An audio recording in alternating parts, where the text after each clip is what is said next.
Redemption of preference shares. ठीक है, ध्यान दीजिए, बहुत आसान सा समय ये। क्वेश्चन को थोड़ा समझते हैं हम पहले। रिडम्पशन ऑफ प्रेफरेंस शेयर्स पहले होता क्या है? सबसे पहले तो कॉन्सेप्ट समझ लेते हैं भाई, what do you mean by redemption. Redemption का मतलब होता है कैंसलेशन ऑफ शेयर्स या buyback of shares by the company. Company खुद अपने शेयर्स बेची है लोगों को, थोड़े टाइम बाद 2, 5, 10 साल बाद कंपनी उसको बायबैक कर लेती है, उसको बोलते हैं रिडम्पशन। अगर इक्विटी रहेगा तो बायबैक होगा, प्रेफरेंस रहेगा तो रिडम्पशन होगा। यहां तक समझ में आया?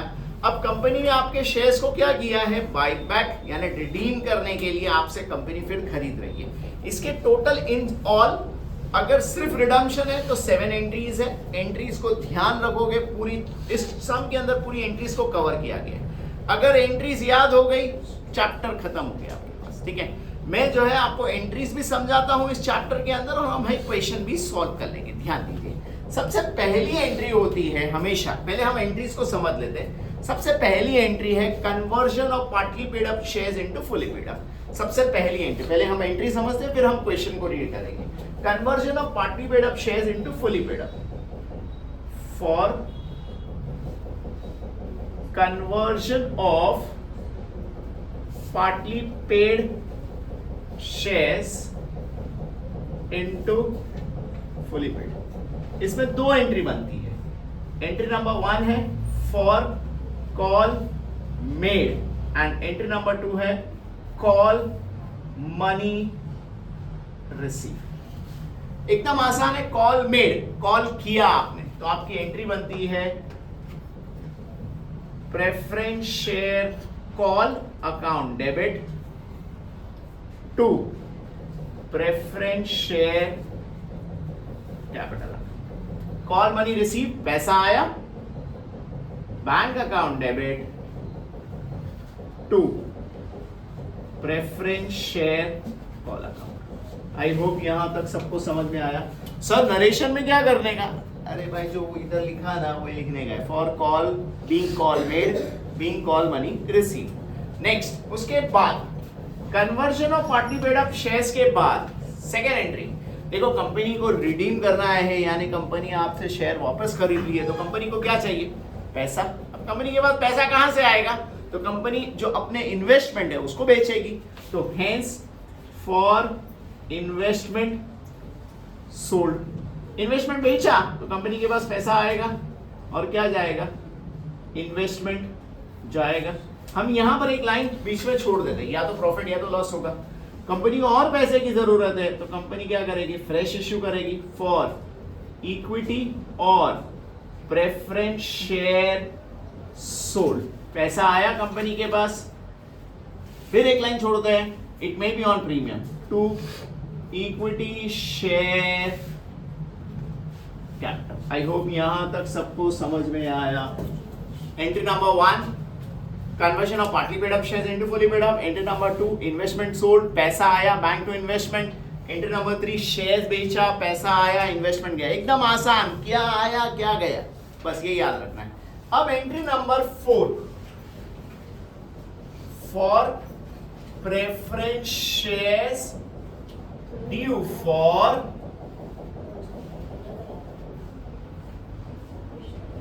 Buyback, due for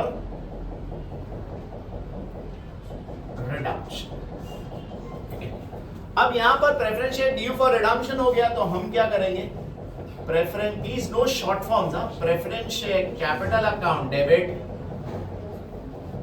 premium on redemption account debit to preference shareholder account. Entry number 5 for preference shareholder pay, इसकी हमारी एंट्री बनती है, इनको पे किया, preference shareholder account debit to. Entry number 6 और 7 के लिए हमें 2 इक्वेशंस बनाने होते हैं, ये आपको मैं क्वेश्चन के अंदर एक्सप्लेन करता हूं। आई होप ये बेसिक एंट्री समझ में आ गई आपको। एक बार हम क्वेश्चन को सुनते हैं, ठीक है, तो हमारे को और क्वेश्चन समझ में आ जाएगा। लेकिन क्वेश्चन का मैंने बहुत बेसिक पार्ट लिखा है, ध्यान दीजिए क्वेश्चन का बेसिक पार्ट में देखो आपके पास प्रेफरेंस शेयर्स है 13,50,000 रुपीस के, यानी 10 रुपए का एक शेयर है। In simple word can I say I have 1,35,000 shares. Profit and loss है हमारे पास 13,50,000 का, सिक्योरिटी प्रीमियम है 40,500, इन्वेस्टमेंट है और बैंक है। सर और भी तो बहुत कुछ रहता है बैलेंस शीट में। भाई मुझे जरूरत नहीं है, मुझे सिर्फ इतने की जरूरत थी तो मैंने सिर्फ इतना ही कॉपी किया, पूरी बैलेंस शीट को नहीं लिखा है। ठीक है, क्वेश्चन को हम सुनते हैं, देखो क्या बोला गया है। सिर्फ एडजस्टमेंट पढ़ रहा हूं, बैलेंस शीट तो ऑलरेडी मैंने लिख दिया है। ठीक है, सिर्फ एडजस्टमेंट सुनते हैं हम लोग, क्या लिखा है पढ़िए। The company exercised the option to redeem the preference shares at 10% premium. बस देखो यहाँ पर मैं पॉइंटर भी लिख रहा हूं, रिडीम एट 10% प्रीमियम। पहला पॉइंट सबको समझ में आया, आगे बढ़ते हैं। For this purpose, it issued 67,500 right shares, rupees 10 each. Right share Rupees issue 67,500 multiply by rupees 10 at a premium of rupees 10 per share. At 10% premium. आगे सुनते हैं। The right shares were fully subscribed and cash was received. Investment were sold for rupees 5,13,000. Investment sold for 5,13,000। देखो ये सिर्फ question है, ये आपको सब लिखना नहीं है, ये तो हमारे पास क्वेश्चन नहीं है, इसीलिए हम एक बार क्वेश्चन को सुन के वहां लिख रहे हैं। आई होप समझ में आ रहा है, क्योंकि question is very important for the solution. आगे सुनते हैं। All payments were made to preference shareholders except to a person holding 675 shares who was not traceable. 675 preference shares not traceable. आगे सुनते हैं। Past necessary okay journals. चलो ठीक है, I hope यहाँ तक सबको समझ में आया। फिर से एक बार देखिए क्वेश्चन में क्या बोला है, redeemed eight 10% premium, share issued at rupees 10% premium, investment sold, not 675 preference shares not traceable. I hope यहाँ तक सबको समझ में आया। अब जरा ध्यान दीजिए, entry number 1, conversion of partly paid up shares into fully paid up. देखो इस सम के अंदर कहीं भी हमें ऐसा बोला नहीं है। इन सिंपल वर्ड इस सम के अंदर आपकी ये वाली एंट्री नहीं आएगी, इसको आपको लिखना ही नहीं है। तो सर फिर क्यों लिखा है? अरे भाई आगे की कोई सम में आ गई तो आपको इसीलिए मैंने बेसिक समझा दी गई। समझ में आया? इसके बाद का एक आपको वीडियो आएगा तो उसमें आप जरूर देखना, conversion of partly paid up shares into fully paid up है, तो उसके अंदर ये कॉन्सेप्ट भी आपका क्लियर हो जाएगा। क्लियर? Next, investment sold. देखिए आपके पास इन्वेस्टमेंट था कितने का? 5 लाख। आपके पास इन्वेस्टमेंट था कितने का? 4,05,000। सो हम इन्वेस्टमेंट कॉलम में लिखते हैं 4,05,000, whereas we sold for 5,13,000। I hope समझ में आ रहा है। एग्जैक्टली तो हेंस बोलो हमें नुकसान हुआ के फायदा? सर ये तो बड़ा कंफ्यूजन है कि नुकसान हुआ के फायदा। अरे भाई देखो ना, 4-5 का माल 5-13 में बेचा, तो बोलो फायदा के नुकसान। यस एग्जैक्टली फायदा। अब फायदा हुआ तो डेबिट में आएगा कि क्रेडिट में आएगा? याद है आप लोगों ने 11th स्टैंडर्ड में एक रूल सीखा है, debit all expenses and losses, credit all incomes and gain. यहाँ पर गेन हुआ तो गेन आएगा to profit and loss account. इसको हम डिफरेंस निकाल सकते हैं, तो हमारा डिफरेंस अमाउंट आएगा 1,08,000। आई होप यहां तक सबको समझ में आया। Clear clear? ठीक है ना। अच्छा एक चीज ध्यान रखिए, सर ये लेकिन है ना बहुत कंफ्यूजन होता है P&L डेबिट में डालने का कि क्रेडिट में। देखो आपको एक एकदम आसान सा लॉजिक दिखाता हूं। 513,45 अमाउंट कम किधर है? कम जिधर कम रहेगा उधर अपने को सेटिंग कर ले देंगे, तो सेटिंग किधर करेंगे? यस एग्जैक्टली क्रेडिट में कर देंगे। समझ में आया? खत्म। ठीक है, वापस देखिए फिर आगे बोला गया है फॉर इक्विटी और preference share sold, bank account to equity share capital, ये प्रेफरेंस शेयर कैपिटल। इस सम के अंदर हम लोग ने राइट इश्यू किया है, 67,500 के शेयर्स हमने बेचा है। सो हेंस शेयर को बेचा, कितने शेयर्स बेचा? 67,500 के। एक शेयर है कितने का? तो 10 रुपए का, लेकिन 10% प्रीमियम। 10 रुपए का 10% is it ₹1? So can I right premium credit में आता है to security premium 67,500 into 1, 67,500 into 10 and this is 67,500 into 11। I hope यहां तक सबको समझ में आया। अब जब हम इनको मल्टीप्लाई करते हैं, this is 67,500, this is 6,75,000। I hope यहां तक सबको समझ में आया। इन दोनों को हम लोग जब प्लस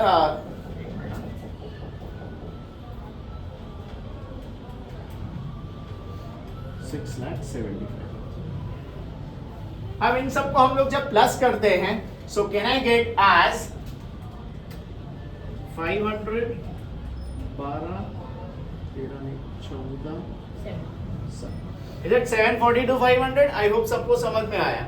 ठीक है, हमने जब इनको मल्टीप्लाई किया, I got as 742 500। Entry number 1 2 3 यहां तक सबको समझ में आ गया। Oh next entry number 4, due for bye bye. एकदम बस एंट्री को रट लेना। जिन्होंने अगर स्टार्टिंग में स्क्रीनशॉट नहीं लिया है तो स्टार्टिंग में स्क्रीनशॉट लेके एंट्री को रट लेना। एंट्री आ गई, चैप्टर आ गया, समझ में आया? सर लेकिन हम लोगों को तो सिखाया है जैसा जैसा क्वेश्चन आता है। अरे भाई कंफ्यूज हो जाओगे। मैंने 7 स्टेप लिखाया है, स्टेप पकड़ के चलो। क्वेश्चन कैसा भी दिया रहे, मार्क्स मिलेगा, बिल्कुल मिलेगा। ठीक है, ध्यान दो।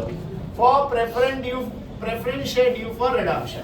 अब हमारी एंट्री क्या आएगी? Preference share capital. कितने शेयर्स है हमारे पास? 1,35,000 शेयर्स है। एक शेयर कितने का है? 10 रुपीज का है।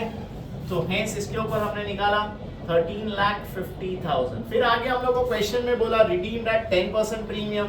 इसका 10% आपके पास कैलसी भी है, नहीं है तो एक जीरो कम कर दो, 1,35,000। आई होप यहां तक सबको समझ में आया।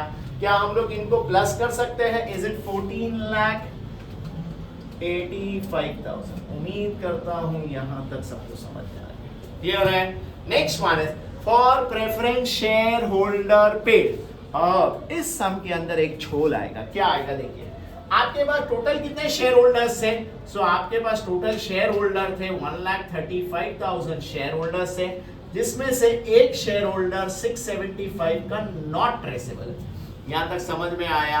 तो कितने ट्रेसेबल है? सो कैन आई राइट इन दोनों का डिफरेंस एज 1,34,325। कैलसी है आपके पास, माइनस करके चेक कीजिए।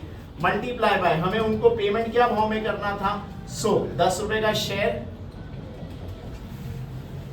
1,35,000 मल्टीप्लाई बाय 1, 1 रुपया प्रीमियम था। तो कैन आई मल्टीप्लाई बाय 11। क्या हम इनका प्रोडक्ट निकाल सकते हैं? जब हम इनका प्रोडक्ट निकालते हैं तो दिस इज 1,477,575। आई होप यहां तक समझ में आया। बोलो एनीवन डाउटिंग के लिए? ये हो गया हमारा 5 एंट्री। अब इसके बाद हमारे पास 2 एंट्रीज है। इन 2 एंट्रीज के लिए हमारे पास 2 इक्वेशंस है। इक्वेशन जरा ध्यान में रखिए क्या है। तो एंट्री नंबर 6 का मेरा इक्वेशन है preference share premium on redemption is equal to security premium plus divisible profit and preference share capital is equal to fresh issue plus divisible profit. अब कौन सा अमाउंट कहां से आएगा ये भी जरा देखना, ध्यान देना बहुत जरूरी है कि भाई अमाउंट्स हमें कहां से मिलने वाले हैं। तो ध्यान दीजिए, सबसे पहला प्रीमियम ऑन रिडम्पशन का अमाउंट हमें मिलेगा। कहां से मिलेगा? एंट्री नंबर 4 से। ये भी मिलेगा एंट्री नंबर 4 से। This is for entry number 7।